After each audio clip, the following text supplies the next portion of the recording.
Halo sobat semua, bertemu lagi dengan saya Titi Anggraini di YouTube channel Titi Anggraini.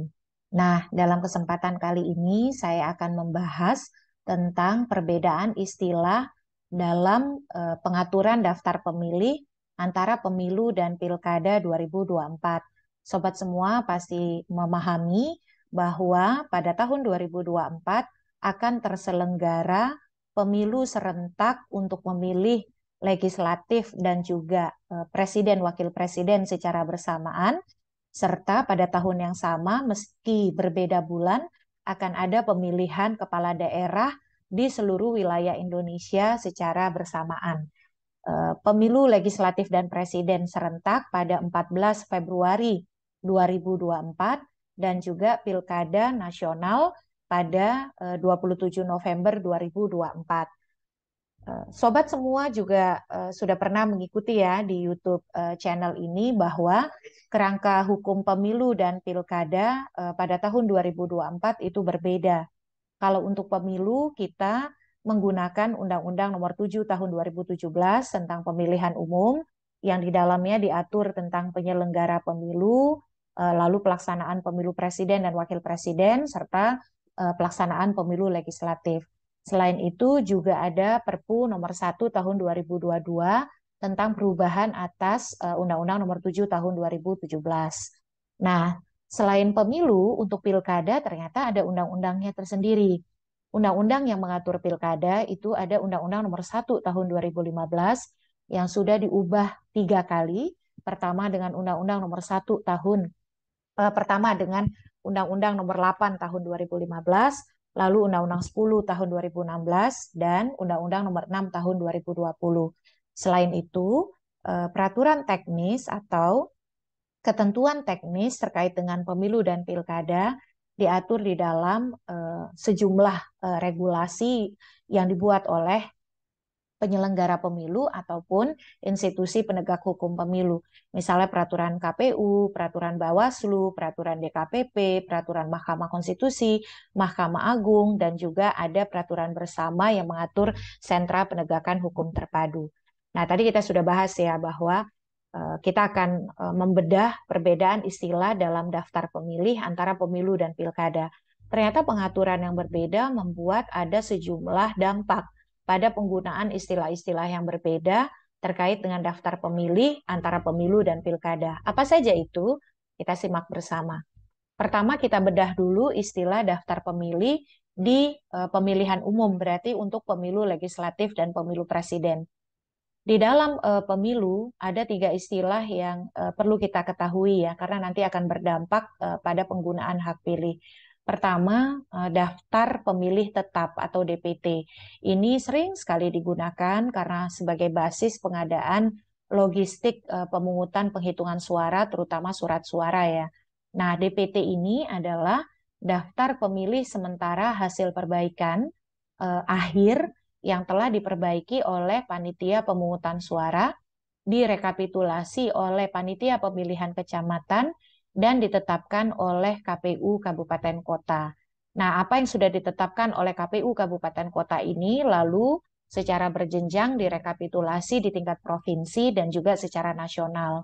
Jadi, daftar pemilih tetap itu atau DPT adalah daftar pemilih sementara hasil perbaikan akhir, jadi yang paling akhir ya, yang ditetapkan oleh KPU Kabupaten Kota. Nah, dia digunakan tadi untuk basis pengadaan perlengkapan pemungutan suara, terutama surat suara ya. Surat suara diadakan sebanyak jumlah DPT ditambah dengan 2% cadangan. Lalu yang kedua, daftar pemilih tambahan atau disingkat DPTB adalah daftar pemilih yang telah terdaftar dalam DPT di suatu TPS atau tempat pemungutan suara yang karena keadaan tertentu pemilih tidak dapat menggunakan haknya untuk memilih di TPS tempat yang bersangkutan terdaftar dan memberikan suara di TPS lain. Ini bisa karena faktor pekerjaan, kedinasan, atau juga faktor misalnya pindah memilih karena sakit begitu ya. Nah, itu disebut dengan daftar pemilih tambahan atau DPTB. Yang terakhir, daftar pemilih khusus atau disingkat DPK. Adalah daftar pemilih yang memiliki identitas kependudukan tetapi belum terdaftar dalam DPT dan DPTB. Nah, sobat semua, ini bagi mereka yang menggunakan hak pilih pada hari pemungutan suara dengan menggunakan kartu tanda penduduk elektronik atau KTP elektronik. Jadi jelas ya bedanya kalau di pemilu, DPTB itu adalah orang yang sudah ada di dalam DPT, tapi pada hari H dia tidak bisa memilih di TPS tempat dia terdaftar di DPT, lalu kemudian pindah memilih ke tempat yang lain dengan alasan yang dibenarkan oleh hukum. Apakah karena faktor studi, kedinasan, ataukah alasan emergensi sakit misalnya. Kalau DPK, daftar pemilih khusus itu karena memang dia belum terdaftar, lalu menggunakan hak pilihnya dengan menggunakan KTP elektronik di alamat domisili sesuai KTP elektroniknya, atau sesuai dengan surat keterangan tempat dia sudah melakukan perekaman ya, surat keterangan yang dia sudah melakukan perekaman untuk identitas kependudukan dan memilih sesuai alamat yang ada di dalam surat keterangannya tersebut atau suket. Ini untuk pemilu begitu.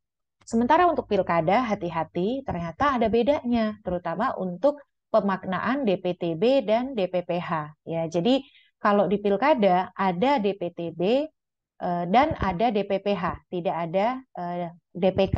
Tetapi perlu dicatat, DPTB di pilkada itu berbeda dengan DPTB di pemilu legislatif dan pemilu presiden.